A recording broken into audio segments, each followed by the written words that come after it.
Did you know that there is over 42 billion rands that is owed to some of the pension holders in South Africa at the moment? And that is according to research by Open Secrets organization.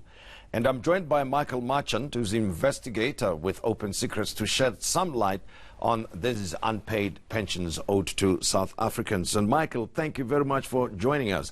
Now, briefly tell me, how do you arrive at this number? How did you pick up that there is so much money that is outstanding and is due to South African pension holders? Well, the remarkable thing is, Tim, that this is a number that is acknowledged by both the regulator and all of the companies that operate in this industry. So if you go and look at the Financial Sector Conduct Authority's latest annual report, they acknowledge that there are now over 42 billion rand in unpaid pensions, unpaid benefits broadly, owed to South Africans. And this is a number that's been going up over a number of years. There are many reasons why that number is so high. But I think your question really hits on something that's been of great concern to Open Secrets, is that everyone acknowledges that it's a massive problem. We have widespread poverty and inequality in South Africa, and yet pension fund companies, asset managers are sitting on over 40 billion rand. Everybody knows it's there, but really we're not making enough progress to track and find the people that the money is owed to and to make sure that they're paid. But how many people do you think are owed, or this money is due to? Do we know how many people are owed this money? So the estimate is between 4 and 5 million people. And it's also important to acknowledge that those people are both in South Africa and throughout Southern Africa. Given the history of labor in South Africa, particularly migrant labor around the mining sector during apartheid, and the way that labor was structured, we have many people who have moved between South Africa and different border countries. And this is another aspect that's really quite crucial to the story, is the fact that there are so many people who might not even know that they are owed a pension. They might not have been told effectively which pension fund they were contributing to, and they may no longer live inside the country, and they will no longer have access to the kind of information that they need. And that is why the law is set up in such a way to require pension funds and administrators to find beneficiaries and ensure that they're paid. One of the central contentions that we've had is that the industry, the pension fund companies and the regulator, likes to call these unclaimed benefits. They say that no one arrives to find them. And really what we want to say is that these are not unclaimed, rather that they're unpaid, in the sense that this is the responsibility of the state and the companies involved. And it's important to note that those companies can make money off handling these funds. It's their responsibility to find the people, to make every effort to trace them, whether they are directly owed or whether they're the dependents, the spouse, the widow, or the child of someone who's passed away, and make sure that they're paid their money.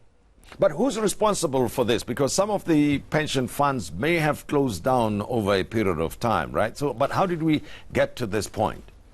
The responsibility lies with a few central players. The one is the regulator, the Financial Sector Conduct Authority, which has responsibility for the pension fund industry as a whole, and to make sure that the corporations in that industry are doing everything that they can.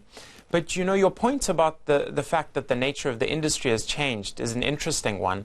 A company like Liberty, for example, spent a large part of the early 2000s buying up many of the companies and the business that you refer to. So certain companies sold off their pension businesses, but other companies stepped in to buy them. And they bought them because they thought they might be profitable. And so Liberty accounts for around about 80% of the funds that were cancelled during the cancellations project in particular. And Liberty bought all of these funds and now blames the fact that they're unable to trace the beneficiaries on poor records that they inherited from those companies when they bought the businesses. But I think the responsibility lies with whichever pension fund administrator currently runs those pension funds to trace beneficiaries. And it's no excuse by a company as large and well-resourced as Liberty is to say that, oh, we bought all these small pension businesses and the records weren't good enough. It is their responsibility to then fix those records, to make every effort to ensure that they are accurately reconstructed, so that they can go about fulfilling their lawful duties, which is to find, again, and pay these pensioners.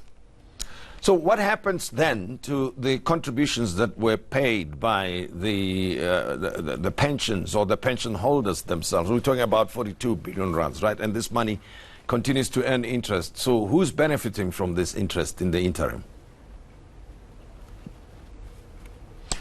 Well, this is a crucial part of the story, and I think that we must honestly account straight up for the fact that the corporations that control this money can derive significant benefit from it, and they do so in the form predominantly of fees. Many of these companies, both the administrators that administer the funds and then the asset managers that the funds invest the money with, will charge them multiple fees. So there'll be a basic administration fee, there'll be an asset-based administration fee that goes up as the amount of money goes up. And so when we talk about 42 billion rand, that is money that is constantly attracting a stream of revenue to all of the people who handle that money. And this is something else that Open Secrets has picked up on in this investigation and really tried to focus in on, is that there may well be a conflict of interest at its heart here, that it is sometimes in the interests of these administrators and asset managers to ensure that they have as much money under administration as possible. They call it assets under administration. And so even though the money is not going to their rightful beneficiaries and it's not being stolen, we're not saying the money is disappearing, but it sits in investment accounts and in other places, and it earns fees for those people who are handling it. And I think our ultimate point here is that that should simply not be allowed. But is this money that we're talking about ring-fenced in any way? Has it been set aside and protected so that nothing happens to it until the proper beneficiaries are identified and they come forward to claim their pensions? So this is an important point. The money is ring-fenced in the sense that any money, any assets that sit in a pension fund or a provident fund cannot be sent anywhere else until they've been paid to their legal beneficiaries. And this is a point of hope in this story, in the sense that this money is not gone. It's still there. And if the pension funds, administrators, trustees, and everyone else involved makes the effort to connect the pension fund with the beneficiary, that money can still be paid. And so if we collectively put enough pressure on the administrators and the regulator to ensure this problem is fixed, it can be fixed. But there is one complication in the story, and this is a big part of Open Secrets investigation, and that's that during the period of 2007 to 2013, the administrators, particularly Liberty, accounted for about 80% of these funds, and the regulator, the FSCA, cancelled about 6,700 pension funds on the basis that they no longer had any assets or money left and any members to pay.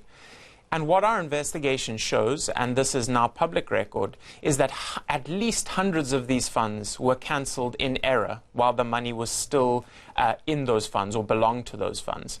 And this creates a problem where we have hundreds of pension funds whose registrations were cancelled. While they remain cancelled, they cannot pay their members legally because the pension fund cannot operate. And one of the things that we are demanding out of this is that this is remedied as soon as possible. Now, a company like Liberty has acknowledged that it's proceeding to reinstate 105 funds that it admits it cancelled in error. But we're calling on it and the other companies to transparently show to the public how they've identified their mistakes and to act really swiftly, because as members of the Unpaid Benefits Campaign and others will tell you, when it comes to pensions, it's often a matter of life and death. These are crucial resources to the people to whom the money is owed. And for many, particularly elderly pensioners, people are dying in the interim before they get paid. So there is an urgency to the reinstatement of those funds as well. Well, a brief response from you. Why is there no outcry on the part of the lawmakers, for instance? Are they aware of this that is going on? And this is a matter that has been going on for more than 10 years now. I think it is deeply disturbing the lack of attention that this has received from authorities and other institutions. We've been engaging with the pension fund administrators and with the regulator throughout our investigation. And unfortunately, they always fall back on this idea that they do not want to publicly kind of confront what's happened, but rather just assure us that they are dealing with the issue and that we can trust them to operate in good faith. And I think what their conduct has shown over the last 10 years is that it's very difficult for the public and for the pensioners to still trust that that's the case. I think that's the first thing. Yeah, well, let's but now I think deal. the other thing Let's deal with to acknowledge. Let's deal with the beneficiaries now as we conclude our chat. I mean, what is it that potential beneficiaries need to know? Where do they go to claim their money? And what happens in the case where the beneficiaries have passed on? Can relatives claim this money? Who do they claim this money from? I mean, it's very confusing. Who should they get in touch with? So it is very confusing, and I think that this is one of the central problems in the industry. But what I want to say to the public at large, and we acknowledge that this affects millions of people, but that there is a growing campaign, both at the moment predominantly around Gauteng, but also growing in the Western Cape, Limpopo and other parts of the country, called the Unpaid Benefits Campaign. And the Unpaid Benefits Campaign is a grassroots movement, now a formal non-profit, that can assist people in finding out the ways of contacting both administrators and the regulator. So very often it will be a matter of filling in the correct form, making sure that whatever details you do have, whether it's for you or a family member, that those are correctly recorded. But this can be very difficult for many South Africans who, when we do not have the knowledge of how to go about it. And so I really would urge people to get in touch with the Unpaid Benefits Campaign. You can find them on Facebook and on various other social media platforms in particular. And to get in touch with them, they can assist people in contacting administrators, and they continue to put pressure on those companies like Alexander Forbes and Liberty that owe this money. And so there is the possibility of being paid, and it's simply a matter of contacting them. It's Unpaid Benefits Campaign, you say. So you get in touch with them, and then they will help you fill in the forms, and they'll try and trace the pension on your behalf if you are a beneficiary or a relative of the beneficiary. Michael, thank you very much for talking to us, and keep up the good work. Thank you. And that's how we come to the end of the show, and we hope and trust that you enjoyed our show. We invite you to join us again next week, and have a great day.